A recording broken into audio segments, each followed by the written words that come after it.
Is it hard to commit to the dreadlocking journey? And here on Locked In with Trey, we are going to answer that question. So, stay tuned. Now, like with anything new, we all have that first time excitement about something new that you get, whether it's a gift or just a new adventure, new anything. We all have that excitement.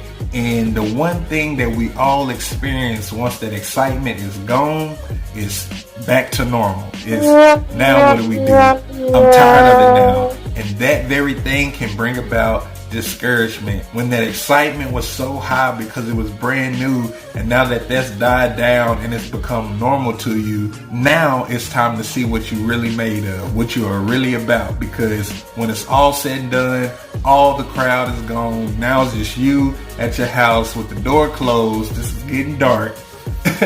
But you get what I'm saying. When it's all said and done and all the hype is gone, what are you made of? And I've noticed when it comes to the Loc Journey that discouragement is a real thing. Time after time I've heard about stories and people talking about how they want to cut their dreads or how they want to do something different or anything like that. And I'm telling you, man, this is not for everybody. Anybody can get dreads, whether you have lock extensions, crochet hook, or you can do them the old school way, which is the natural way, the way I took, 100% natural, nothing added or taken away from it. So, but discouragement is a real thing in the lock community. It has caused people to go maybe 3 months, 6 months, not even a year in, and they cut their dreads off. Why? Because they can't handle the type of commitment, and it takes commitment to have dreads. Whether you know it or not, or whether you like it or not, to rock dreadlocks in this day and time, it takes commitment. It really does, you know what I mean?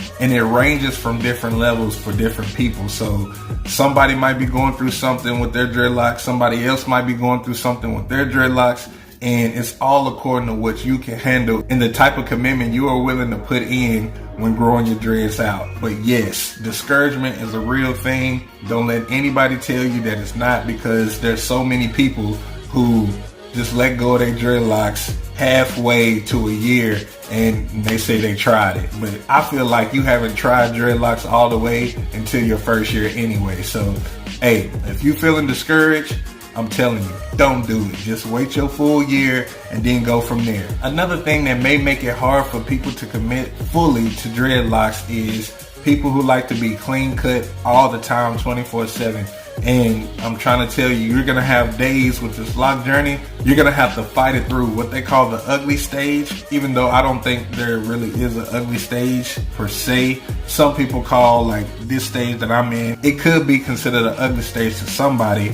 To each his own. It depends on what you tolerate and what you don't tolerate. But if you're somebody that likes to stay clean cut and looking good and debonair and all that stuff like that, it could be hard for somebody like that to commit fully to dreadlocks, especially if they don't have the money to keep themselves up. If they don't have the money to take care of their maintenance and have the money to keep going to locticians and stuff like that to get their hair did up and get the barber to line them up and shape them up every time they want it done, then it might be hard to commit, because money, it don't grow on trees, you know what I mean? You have to get out there and grind for it. To show up at the barbershop anytime you need a haircut, or to show up to the loctician anytime you need a twist up or a hair design or anything like that, whenever you get ready to your liking at your time. And speaking of spending money on the dreadlock journey, if you don't have the money to buy the products that you want, even though I said you don't need a whole bunch of products, even though I said on my other videos to do the watery twist and do all that stuff, but if you somebody who like jumping on the bandwagon, nothing wrong with that, because there's a lot of gurus out there.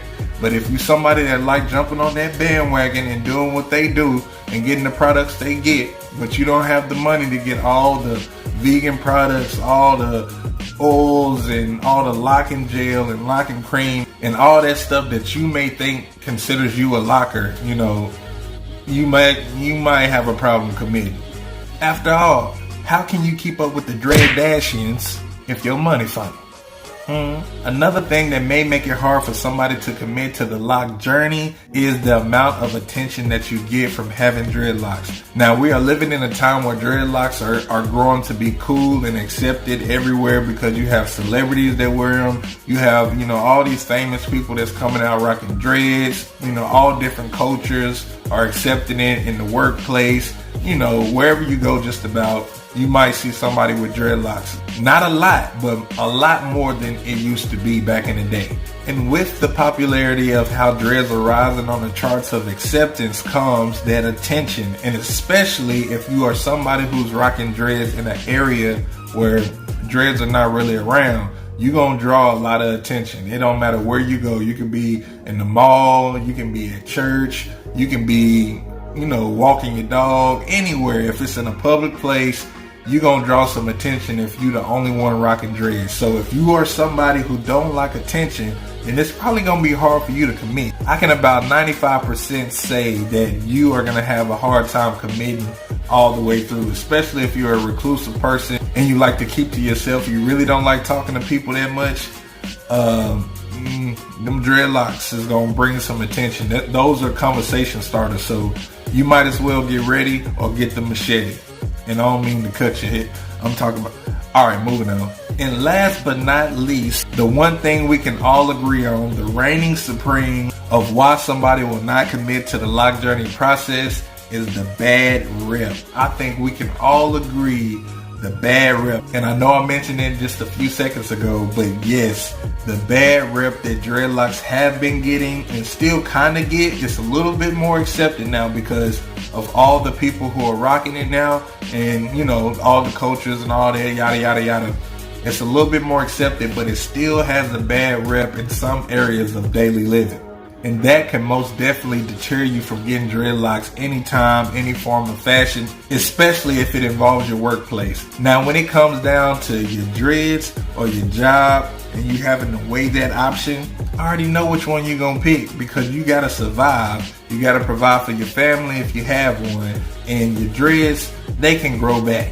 That's what you're going to say anyway. So if somebody is coming to you like your boss and they're like, hey, you getting those kind of negative vibes from your boss, and you know, you can kind of see where it's headed, and they're like, yeah, we're going to need you to cut your dreads because people are intimidated, and some of the people that you work with, they don't feel comfortable around you and all that stuff, even though the boss himself or herself don't like dreads in the first place. And they come up with this whole runaround, you know, to try to get you to cut your hair because all these people, yada yada yada, but it's really them that think it's a bad look for the company. So I understand completely if you have to choose between the two. I know you're gonna choose to stay at your good paying job. That's why I say go start your own stuff, and you have full control, full reign over your own stuff. And you don't have to worry about answering to somebody like that, or have to worry about the stereotypes that may push you out of a job that is providing for your family.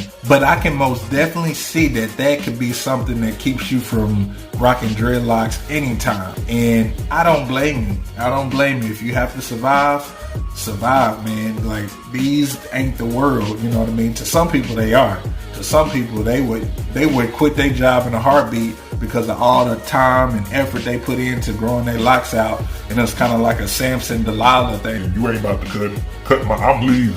Let me know down in the comments right now what you think would make it hard for somebody to commit to having a dreadlock journey. Let me know, because to some people, committing to dreadlocks is a serious thing. Like, they want to start dreadlocks, they think it's cool, but the environment that they're in is not allowing them to be free and rock what they want to rock. And like I said, I feel that you shouldn't allow anybody to dictate your life in any shape, form, or fashion. You should be you. But I also understand that there are consequences that come with that too. So I'm not going to discredit the consequences versus your action, because it's one and the same. And you can't have one without the other. Action, consequence. The consequence came from the action. They're one, so there's no escaping it. But let me know what you think about what we just talked about, and hey, we'll hash it out. But you already know what it is. It's your boy Trey Smith, bringing you love, peace, and prosperity forevermore throughout your life. Don't you forget it, and I'll see you guys on the next video. All right, peace.